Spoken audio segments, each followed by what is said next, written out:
Pagi hari tanggal 13 Mei 1998, Jakarta masih diselimuti duka akibat tewasnya 4 mahasiswa Trisakti sehari sebelumnya. Di depan kampus, bunga-bunga ditaburkan, wajah-wajah muram menunduk, dan kesedihan menyelimuti jalanan. Namun di balik kesunyian itu, amarah menunggu untuk meledak. Di gang-gang kecil, pasar, terminal, hingga ruang-ruang perbincangan rakyat, orang-orang membicarakan mahasiswa yang ditembak. Suara-suara itu mula-mula lirih, lalu pelan-pelan menggumpal hingga berubah menjadi arus besar yang tidak mungkin lagi dibendung. Menjelang siang, ribuan orang berkumpul di jalanan ibu kota. Mereka datang tanpa komando, tanpa pemimpin, hanya digerakkan oleh kemarahan. Dalam hitungan jam, demo damai bergeser menjadi kerusuhan. Kelompok-kelompok yang tidak dikenal menyusup dan memantik kekacauan. Gudang-gudang dibakar, pusat perbelanjaan dijarah, dan toko-toko dirusak. Pemuda-pemuda berteriak sambil melempar kursi, meja, atau barang apapun ke kobaran api yang berada di jalan. Ruko-ruko dijarah lalu dibakar hingga api menjalar cepat dari satu bangunan ke bangunan lain. Jakarta seketika berubah menjadi lautan api dengan asap hitam yang menyesakan.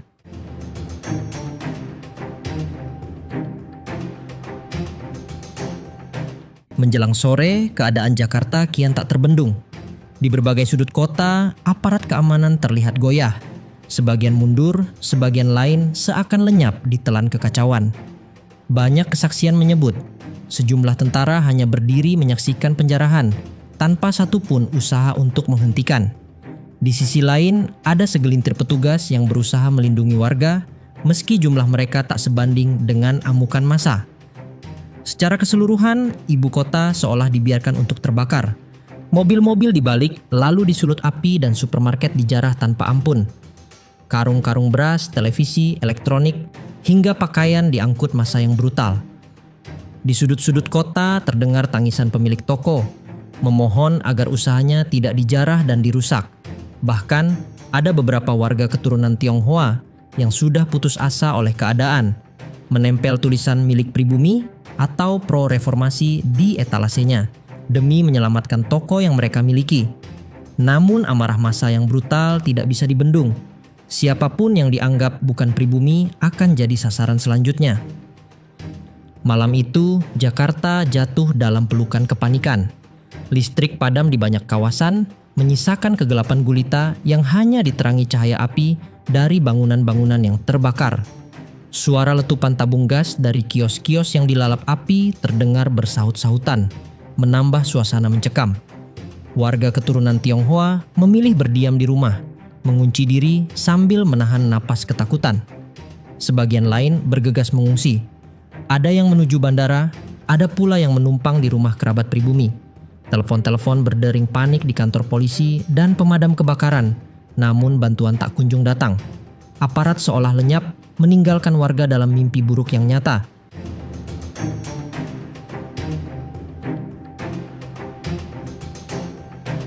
Keesokan harinya, Kamis 14 Mei 1998, Jakarta benar-benar terjerembab ke dalam puncak kebrutalan.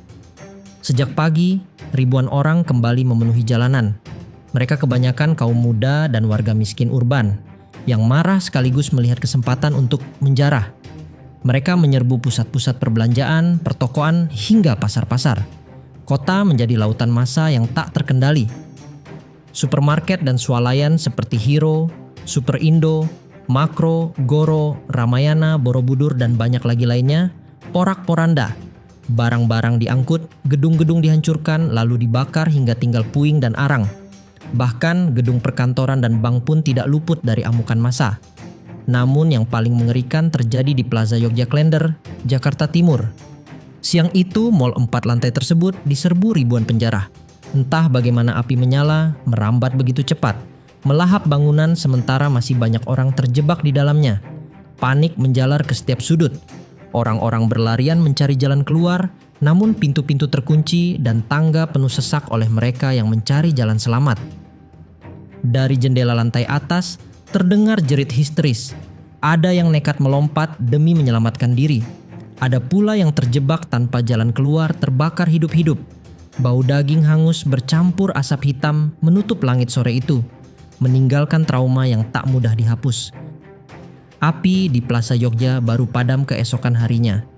Yang tersisa hanyalah kerangka bangunan hitam pekat dan pemandangan memilukan. Ratusan jasad hangus yang tidak lagi bisa dikenali. Di halaman, mayat-mayat itu berjejer ditutup kain seadanya, menebarkan bau kematian yang menusuk hidung. Dalam tragedi ini, diperkirakan 288 hingga 488 orang meninggal, yang sebagian besar adalah perempuan dan anak-anak.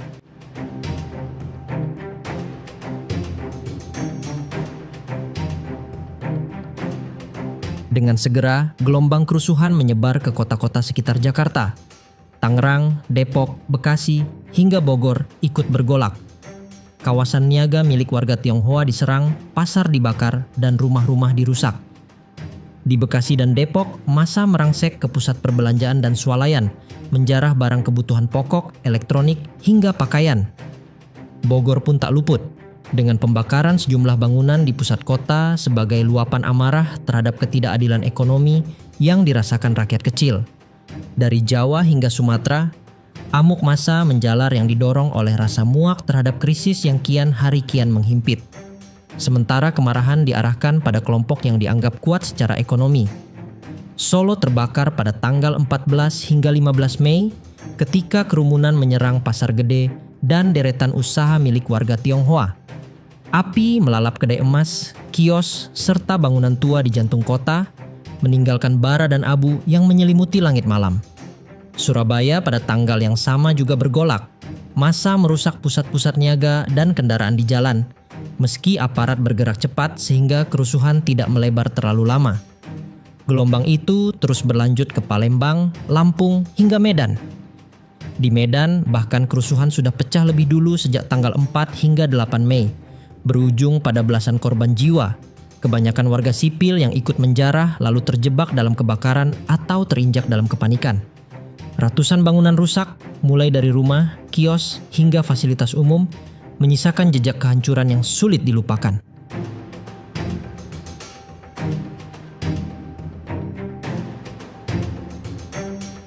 Di balik kobaran api dan hiruk-pikuk penjarahan pada Mei 1998, ada tragedi lain yang jauh lebih sunyi, namun begitu kejam menimpa kaum perempuan yang bernama kekerasan seksual.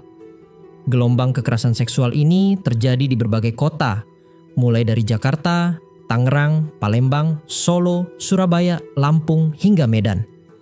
Catatan investigasi mencatat sedikitnya 85 kasus, 52 korban penodaan kehormatan, 14 kasus disertai penganiayaan, 10 serangan seksual, dan 9 pelecehan.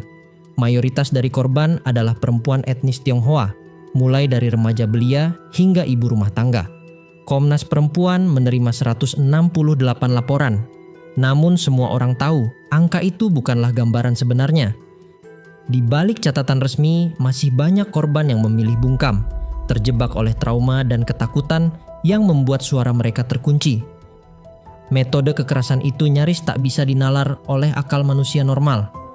Tubuh perempuan diseret dari rumah atau dari tempat usahanya, ditelanjangi, dilecehkan bergiliran, lalu dianiaya, bahkan disiksa dengan benda tajam. Ada yang kehilangan nyawa, ada pula yang masih hidup, namun membawa luka fisik dan batin yang tak pernah sembuh. Hinaan rasial kerap dilontarkan para pelaku saat melampiaskan kepuasan mereka. Beberapa perempuan bahkan dipaksa mengalami tindakan asusila di depan suami atau anaknya sendiri, sebelum keluarganya dibunuh tanpa ampun. Laporan tim gabungan pencari fakta menggambarkan bentuk kekerasan para pelaku, yaitu penodaan dengan cara keji, penyiksaan, hingga mutilasi, bayangan yang nyaris tak sanggup dituliskan, apalagi dibayangkan. Tidak heran, tragedi ini kemudian dikenal luas sebagai kejahatan kemanusiaan yang terlupakan. Awalnya, pemerintah memilih meragukan laporan-laporan tersebut, beralasan bahwa bukti terlalu minim dan cerita korban sulit diverifikasi. Namun, desakan publik terus bergelora. Suara organisasi masyarakat, kelompok mahasiswa, dan media massa menekan pemerintah agar mengakui kenyataan pahit itu. Akhirnya, pada bulan Oktober 1998, Presiden B.J. Habibie membentuk Komnas Anti Kekerasan Terhadap Perempuan sembari menyampaikan permintaan maaf resmi negara terhadap para korban. Meski begitu, keadilan tetap jauh dari jangkauan. Hingga hari ini, tidak satupun pelaku yang pernah diadili meninggalkan luka yang masih menganga di hati para penyintas dan keluarga mereka.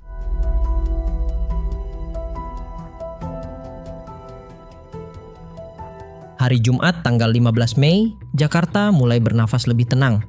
Patroli militer digelar, jam malam de facto diberlakukan, dan warga memilih berdiam di rumah. Jalanan lengang, pusat usaha menutup pintu, suasana mencekam. Di tengah keheningan itu, Soeharto pulang dari kunjungan ke Mesir dan langsung menggelar rapat bersama petinggi militer.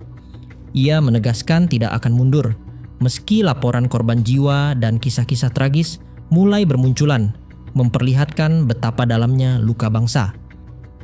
Namun, keadaan genting masih berkecamuk. Hari-hari berikutnya justru menjadi penentu arah sejarah. Tanggal 18 Mei, ribuan mahasiswa berhasil menembus barikade dan menduduki gedung MPR atau DPR. Tidak ada peluru yang ditembakkan, aparat memilih menahan diri. Spanduk besar bertuliskan "Soeharto mundur" berkibar di atap parlemen, menjadi simbol yang segera menyebar ke seluruh layar televisi dan menguatkan keyakinan bahwa rezim Orde Baru berada di ujung tanduk. Pada hari yang sama, Ketua MPR Harmoko, yang selama ini dikenal paling setia pada Soeharto, mendadak berbalik arah dengan menyerukan agar Presiden mengundurkan diri demi persatuan bangsa. Ucapan itu bagai palu terakhir yang menghantam posisi Soeharto. Keesokan harinya, tanggal 19 Mei, Soeharto berusaha mencari jalan keluar dengan mengundang tokoh-tokoh Islam, yang diantaranya adalah Gus Dur, Nurholis Majid, dan Kiai Ali Yafi. Namun, suara yang datang dari mereka justru senada dengan rakyat. Di sisi lain, dari dalam kabinet tekanan semakin kuat. 14 menteri menyatakan siap mundur bersama-sama bila Soeharto tetap bertahan. Pemerintahan praktis lumpuh. Di luar gedung, Amin Rais sempat mengumumkan rencana menggelar demonstrasi besar di Monas pada tanggal 20 Mei. Namun ia batalkan karena khawatir akan terjadi pertumpahan darah yang lebih besar. Sementara itu, di balik layar, negosiasi politik berlangsung intens, menentukan detik-detik terakhir kekuasaan yang sudah berusia lebih dari 3 dasawarsa. Akhirnya, pada Kamis, 21 Mei 1998, tepat pukul 9 pagi waktu Indonesia Barat, layar televisi nasional menayangkan siaran langsung dari Istana Merdeka. Soeharto tampil dengan wajah letih, lalu dengan suara bergetar namun tegas, ia membacakan pernyataan singkat yang berisi bahwa dirinya mengundurkan diri dari jabatan Presiden Republik Indonesia. Sesaat kemudian, Wakil Presiden Bahrudin Yusuf Habibie dilantik sebagai penggantinya. Dalam hitungan menit, arah sejarah bangsa berubah. Kabar itu secepat kilat menyebar. Di gedung DPR, mahasiswa yang sejak berhari-hari bertahan langsung bersorak, saling berpelukan dan menyanyikan lagu-lagu perjuangan. Air mata mengalir, meluapkan rasa lega sekaligus penghormatan kepada kawan-kawan yang telah gugur.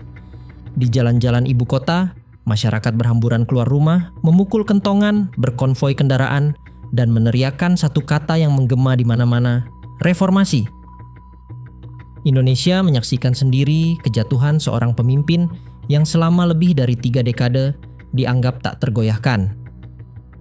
Namun di balik sorak kegembiraan itu, refleksi pahit tak bisa dihindari. Kejatuhan Soeharto bukan sekadar akhir sebuah rezim, melainkan tanda betapa mahalnya harga yang harus dibayar.